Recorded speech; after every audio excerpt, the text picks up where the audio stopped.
Okay, so we are here with our lovely rancher Tim today, our regenerative rancher, holistic nutritionist, regenerative rancher. He's going to demonstrate how we move our pastured broilers that are out in the pasture. So first of all, we get these tarps here on the back we put down every night, or if we get inclement weather, and that keeps the birds from getting rained on. You know, their feathers are pretty water resistant, but if they get rained on too much, they get wet right to the skin. You can lose them that way. So we just slide this back tool underneath here. You see the handle's pretty heavy there, and it is heavier than the other end, so it pulls up on the chicken tractor, we call it, or on the chicken pen there.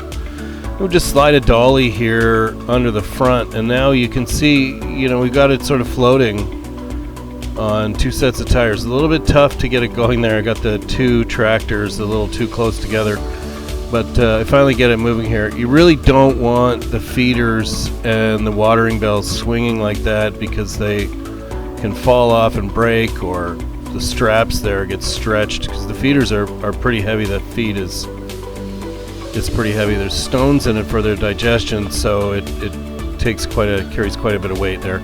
So you see the chickens, you know, moving along with me there as I pull it forward, and we set it down. We get it moved up a full square, and just slide the dolly out here, and I'll walk over and I'll grab the water here. There's the pasture dog Charlie, who's the, you know, farm dog everywhere, and we just got this set up here. Ooh, that's a happy rancher there. Okay, so he's we just got a 100-gallon tank in the back there. We like to do a quick regenerative check on the pasture here, so I'm just checking to make sure everything's regenerating just right. We'll check to the south and the west there, and I'll look now to the east and the north. See, very serious about regenerating. Oh, well, okay, the water, right, okay.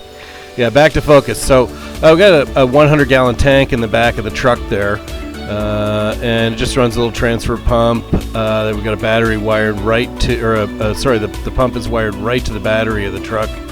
And a lot of pressure here. Get this hose right. If it twists at all, it makes a mess, but it worked for the video. So there we go. We shut that off, and then he's back around here.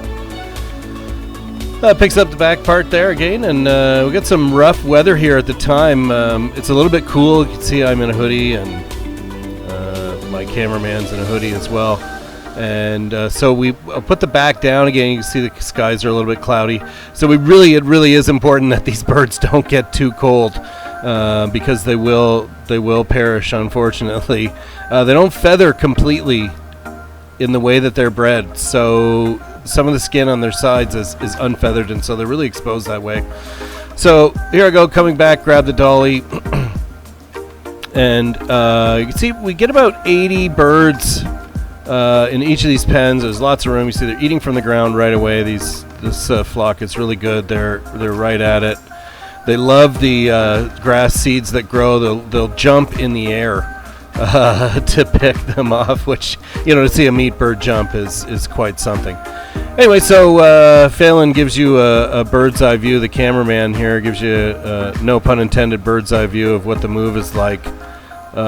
For the chickens, they're, you know, sort of torn because they're afraid of us, but they also know the pen is moving. You do take your time doing this, because if you don't, you will roll over birds. They are that sort of, I don't know, immovable at times. So it just takes a little bit of prodding to encourage them, and they will eventually move along. There's some laying hens in this pen as well. You can see some of these birds are a little bit smaller because we had laying hen chicks born at the same time that we got the broiler chicks, so we put them in all together. I think I said born there, I mean hatched.